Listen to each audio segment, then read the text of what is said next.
What's up guys, Robert Welkin here of CoinOpTV, and on this episode we're talking BRINK.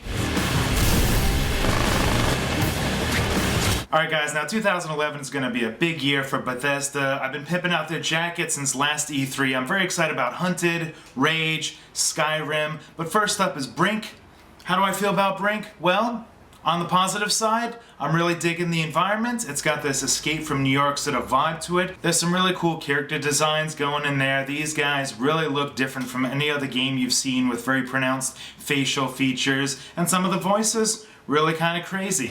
Then let's do this!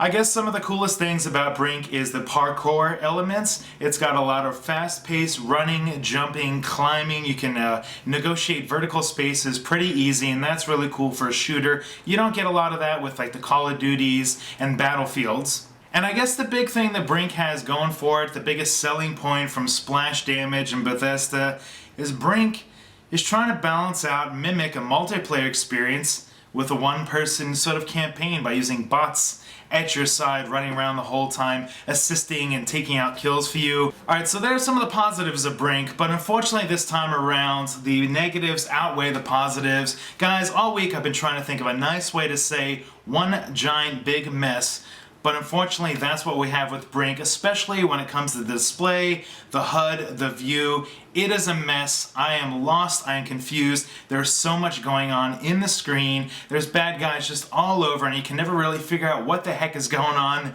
It really makes it hard to land a strategy and navigate things through the maps while you have so much going on in front of you. You can see the ammo that people have, which I guess is what Splash Damage wants you to see, but it's so much going on that I don't even feel like I'm fighting or playing a game anymore. I feel like I'm just staring at different outlines and pretty pictures. Some of the complaints I have is what I'm calling the dreaded revival of death. You get shot, you're on the ground, you're helpless, you can look around, but you can't move or do anything. You gotta sit and wait for somebody to throw you a medic pack, which sounds like a good idea, but in all that time that you're waiting around, you can just respawn, start all over at the checkpoints. The maps are so tiny that within seconds, you can run back to the battle and get back in there. And most of the time when you respawn back to the beginning and you run back to the action, you're going to be in a better position anyway strategically than if you revived and respawned to your death right in the battlefields in the hot zone there. Alright guys, so BRINK is out now for the Xbox 360, PlayStation 3,